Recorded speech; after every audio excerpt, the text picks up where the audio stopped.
Assalamualaikum warahmatullahi wabarakatuh. Good afternoon to all the students. Okay, we now in the second week of our lecture.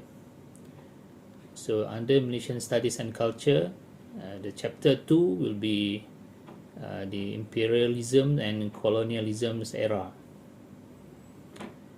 Okay, we are looking at two colonialism, which is British colonialism and also Japanese invasions into the Malay Peninsula, Malaysia. Okay, what is imperialism actually? Okay, the imperialism means the policy of forcefully extending a nation's authority by territorial gain or by the establishment of economic and political dominance over other nations. Meaning to say, the dominance in the political and economics is by force. So one nation will maybe take over the other nations politically and economically in the force way and forcefully manner. Okay. In our nations, in Malaysia, in Malay Peninsula at that time, we have 5 foreign occupations for more than 446 years. The first one is we have colonialized by the Portuguese in 1511, where last week we have discussed about the fallings of Malacca Sultanate, and it was happened in 1511, and the Portuguese dominance was about 130 years between 1511 until 1641. It's such a long colonialized to our nations at that time. Okay, it followed by the other nations of colonialized, which is Dutch or Holland, in 1641 until 1824. It ranged about 183 years, and then followed by the British in 1824 until 1941, 117 years, and Japanese also ruled our country for a short period of time, 4 years, 1941 until 1945, before it taken over by the British in 1945, and last in 1957, where the Malay Peninsula being awarded the independence year, the year of independence in 1957. So the foreign occupation was a total about 446 years, nearly 500 years of occupational by the foreign occupation. So in we look at the British colonialism. What did they do to us? So the imperialism of British is actually they have spread around the world. They dominate some part of the world. So we can see at the maps there, the red color is a British ruler. Okay, you can see the Northern American also, in Canada, in some part of African countries, in some part of Middle Eastern countries, India, Pakistan and Bangladesh, Malaysia, and also Australia and New Zealand. Okay, in Malaysia, in the Malay Peninsula, to be exact, the arrival of the British in the Malay Peninsula, present in Malay archipelago in as early as 17th century. Okay,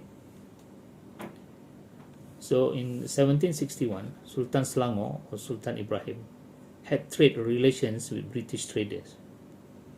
So these traders sold clothes and opium from India and bought tin at high prices.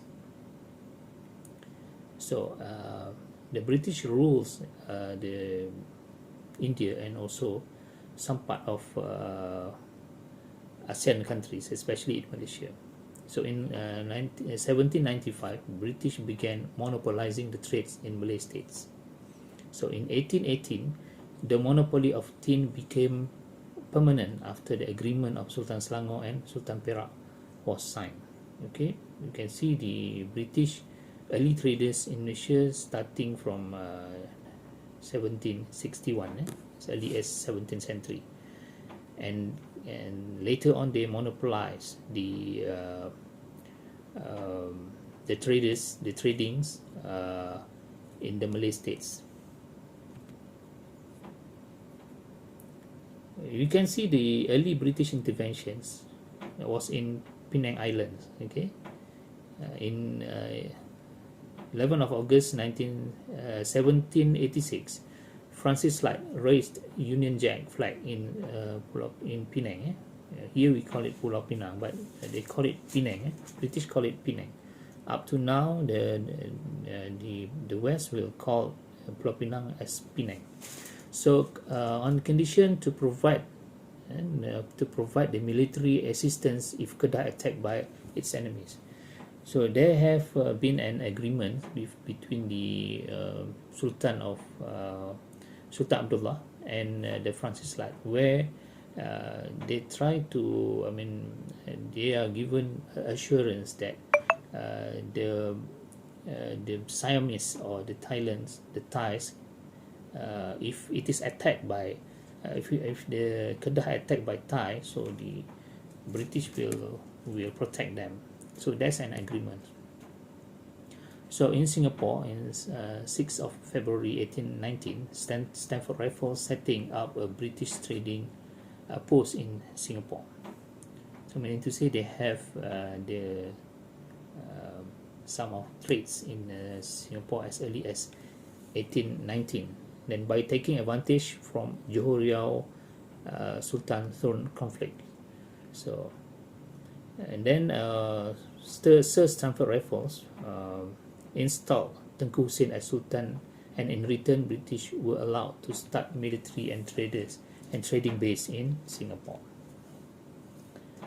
And then the Anglo-Dutch Treaty 1824 in 17 March of 1824 ensure complete British control of the Malay Peninsula, Singapore, Sabah, Sarawak and Brunei. Meaning to say that as early as 1824, the British colonial was really established in Malay Peninsula, Singapore, Sabah, Sarawak and Brunei. And then the Johor Riau Empire split into two territorial. All the southern part is under the Dutch control. So they are divided into two rulers, one from Dutch and one from British. They divided. So they take one each. And then we come to the Straits settlements. In Singapore, Penang and Malacca was unified under the administration in 1826, where they called it a Straits settlements. The Straits settlement states, and they're headed by the governor, and every state headed by the resident consular.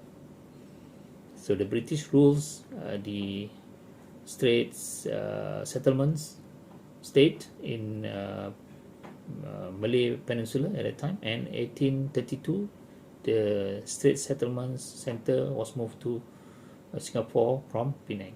The first one was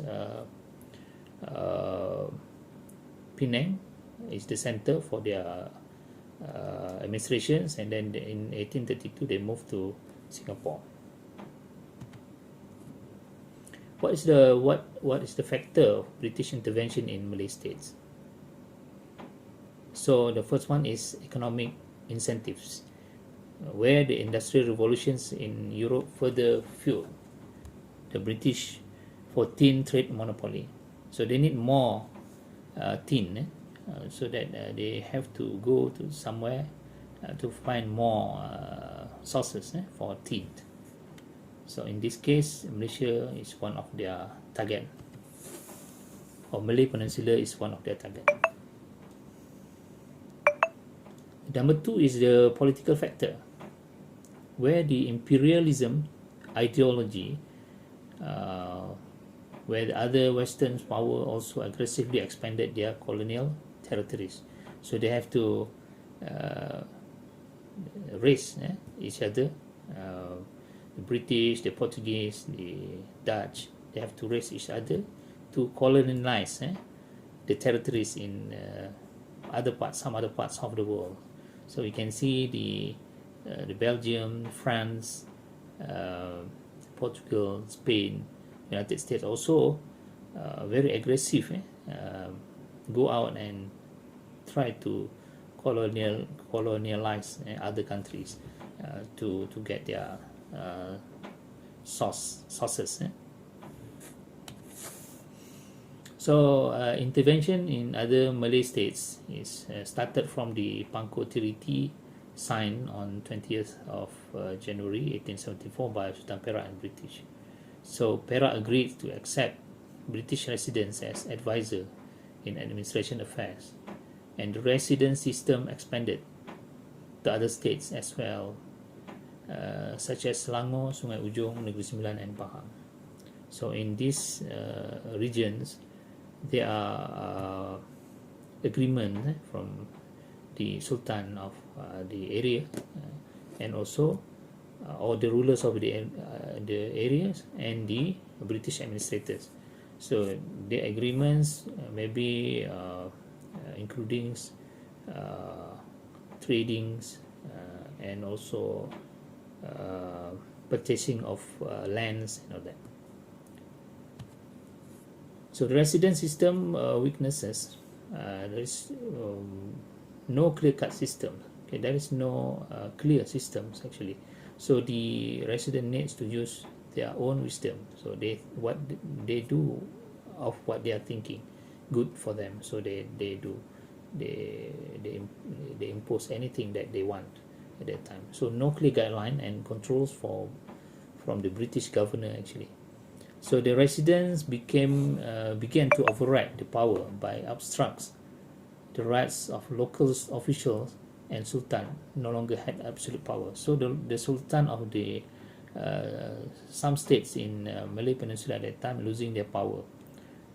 So it's been ruled by the British administrative. So that makes actually the people's angry to the British ruler at that time.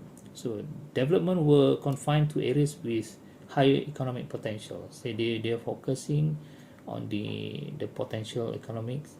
So they need to get more from the land of the Malay native at that time, so that they use their power to take all that they want. So the state economic monopolized by Western power and left the locals far behind. So the locals being untreaty because they are weak, they don't have any power to voice out their dissatisfaction. So the Federated Malay States (FMS) its formations in 1st of July 1896. It is combined of the state of Perak, Selangor, Negeri Sembilan, and Pahang. So the leader is Resident General at that time, Sir Frank Swettenham. It was the first. He was the first Resident General, and the state resident reported to Resident General, and Resident General advised Malay Sultan through the resident in all matters except on religious and custom matters. So the Sultan have to obey to the RG or state residents, Resident General. So they only have the say on the matters like religious and custom matters only for the Malay peoples. So factor of formations, so financial problems in Pahang, weakness in the separated resident system, and reducing administration costs. So the federal Malay state impact. Okay, what are the impacts of the federal Malay state formation? So the entry of more British officers further weakened to the to the Sultan's power.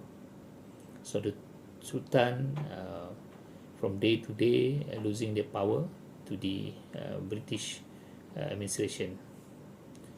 So the power shifted to the general resident.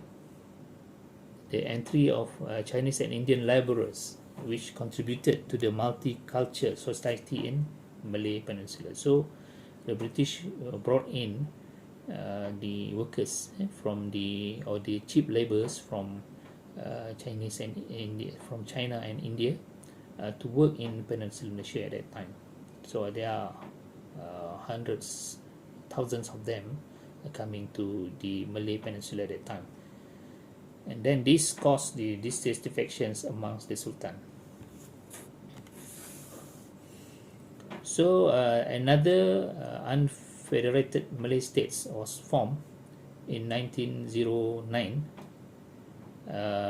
by Treaty of Bangkok between Siam and British. And then 4 states under Siam protection handed over to British: Perlis, Kedah, Kelantan, and Terengganu. So the administration was by the British advisor,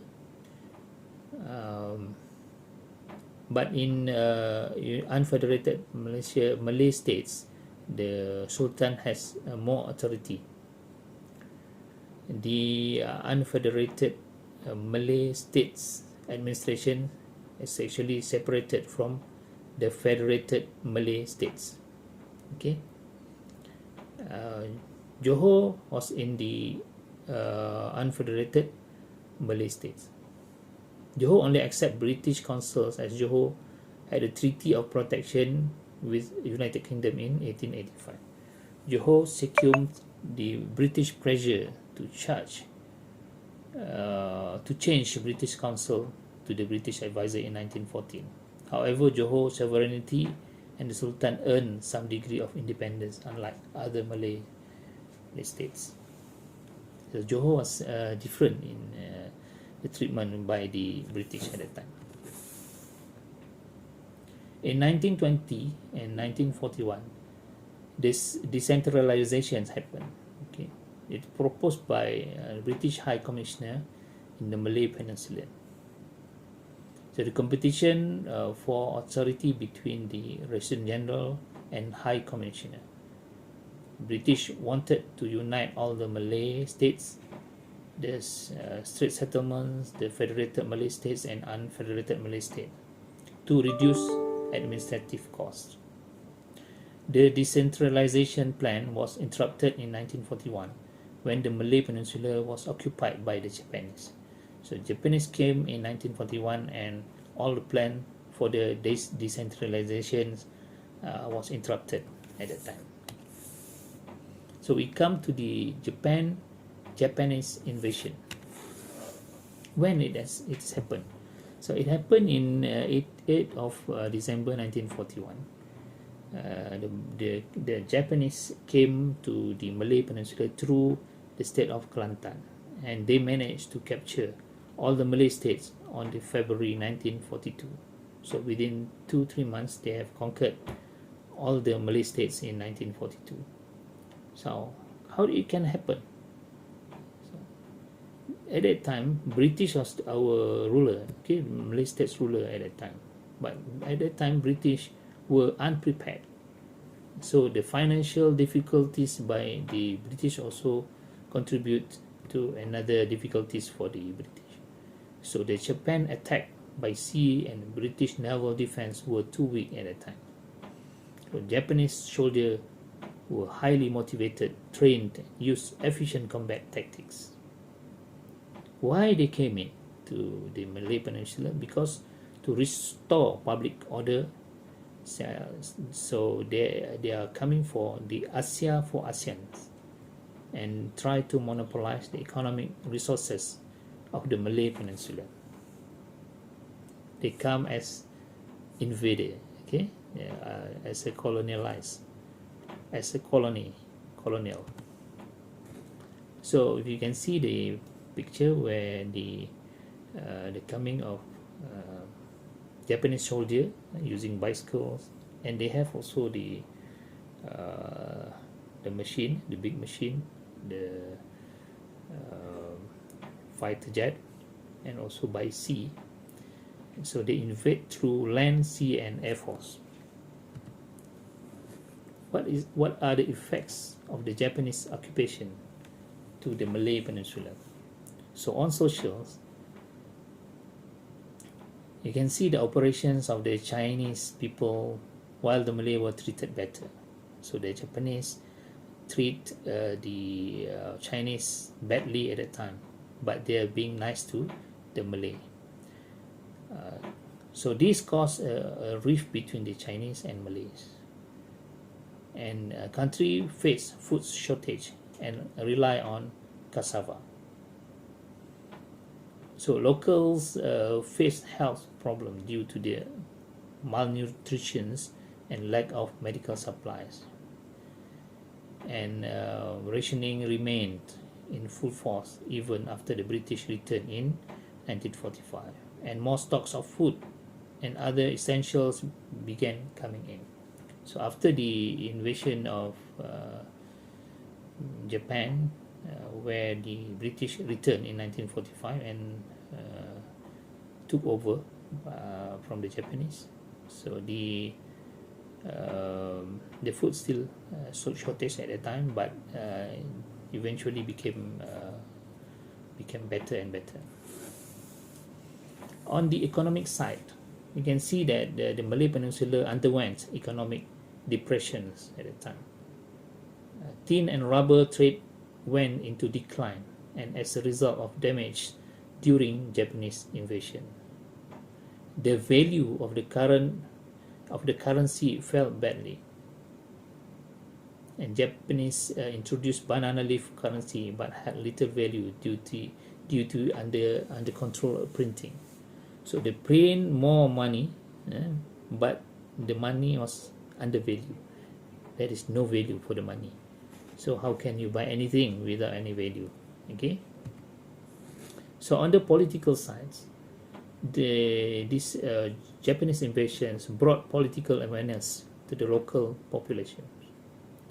The Malay given many opportunities in administrations and gained confidence to govern their own country.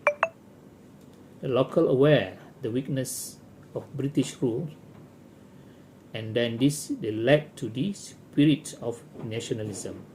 So the local people have their own thought. They want to free their country. So this led to the spirit of nationalism. The retreat of the Japanese army on the 15th of August 1945. They were defeated by the Allies, and after United States of America dropped atomic bombs in Hiroshima and Nagasaki. So that led the Japanese surrender in 1945, because Japan was bombed by atomic bomb by the United States of America. So they surrender in 1945. So what's happened after the Japanese occupations in 1941 until 1945? So the British took 14 days to return to the Malay Peninsula. So during the 14 days, the Malay Communist Party tried to take control of the Malay Peninsula. You can see the Communist Party tried to, take advantage the problems between the Japanese and the British at the time after the fallen of Japan's invasion. So the Japanese surrendered in 1945. And then within the 14 days before the British returned to Malay Peninsula to take over the administration from the Japanese, but the Communist Party tried to take control of the Peninsula Malaysia. So mostly joined by Chinese who had communist ideologies. So you can see there are more Chinese in Malay Peninsula at that time, brought in by the British to work, but they've been persuaded by the Communist Party, the Malayan Communist Party, to join them, and some of them are joined the Communist Party to take control to the Malay Peninsula. So they do a revenge on the Malays who were treated well during the Japanese occupation. So at that time, there are many Malays was slaughtered by the communists at that time. So the return of British to the Malay Peninsula have restored by the declared of a state of emergency lasted from 1948 to 1960. So this outlawed the Malayan Communist Party. Okay, they coming in the return of the British or outlaw the Malayan Communist Party. So they form a special constable team to look after the Malay Peninsula nation at that time. So they introduced the identity card system. So all the Malay Peninsula citizen, they have to have their identity cards. Identify black areas and white areas where the communists, so many areas maybe in the middle of a jungle in Pahang, Perak. So they identify the black areas and the white areas. And under the BRICS plan, they relocate the plan of the people who live in the Malay Peninsula at that time.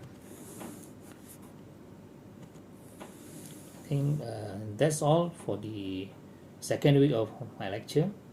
So we continue to the week number 3 next week, physical.